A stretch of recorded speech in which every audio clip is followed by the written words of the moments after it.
जब हम मराठा साम्राज्य की बात करते हैं तो सबसे पहले नाम आता है छत्रपति शिवाजी महाराज का।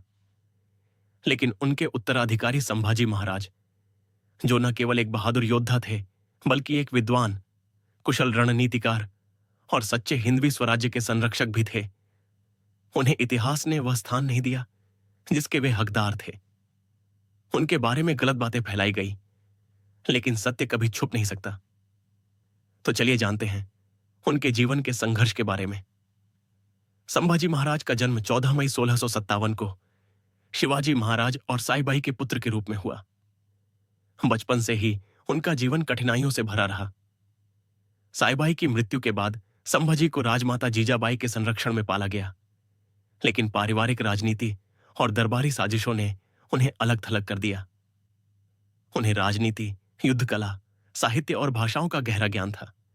वे संस्कृत, मराठी, फारसी, हिंदी और तेलुगु जैसी भाषाओं में निपुण थे।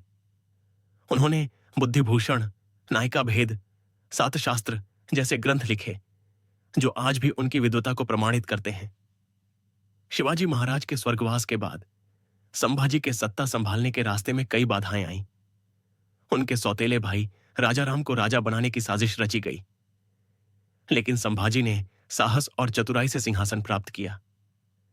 उन्होंने दरबार में मौजूद भ्रष्ट और षड्यंत्री दरबारियों को बाहर किया, जिससे उनके खिलाफ नफरत और झूठ फैलाया गया।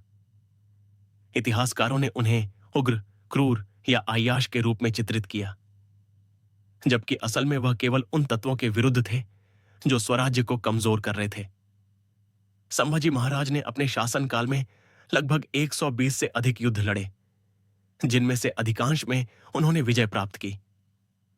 औरंगजेब की सेनाओं के खिलाफ उन्होंने दृढ़ प्रतिरोध किया। वे दक्षिण भारत के कुतुबशाही और आदिलशाही राज्यों के खिलाफ भी अभियान चलाकर मराठा साम्राज्य का विस्तार कर रहे थे। उन्होंने कई बार मुगल सेनाओं को पीछे हटने पर मजबूर किया और औरंगजेब को उसकी असल ताकत का एहसास कराया। 1689 में संभाजी महाराज को विशालगढ़ किले के पास गंजीर नामक स्थान पर गद्दारों की मदद से मुगलों ने पकड़ लिया। औरंगजेब ने उन्हें अपने दरबार में पेश किया और इस्लाम धर्म स्वीकार करने की धमकी दी।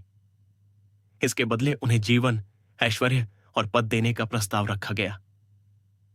संभाजी महाराज ने गर्व से इनकार कर दिया। उन्होंने कहा, मैं मर जाऊंगा लेकिन अपना धर्म नहीं छोड़ूंगा। मैं हिंदू हूं और हिंदू ही रहूंगा। इसके बाद उन्हें अमानवीय यातनाएं दी गईं।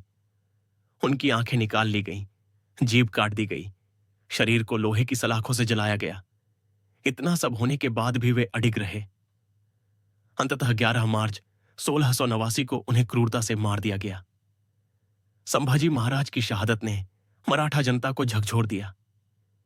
जो सेना बिखर रही थी वह संगठित होने लगी।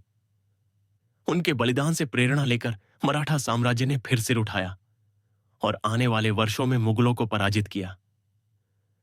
उनका बलिदान सिर्फ एक व्यक्ति का नहीं था, वह हिंदू धर्म, स्वतंत्रता और आत्मसम्मान की रक्षक भावना का प्रतीक बन गया।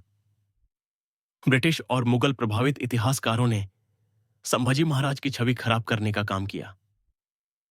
उन्हें अनैतिक, अराजक और अल्पबुद्धि बताया गया, जबकि सच्चाई बिल्कुल उल्टी है।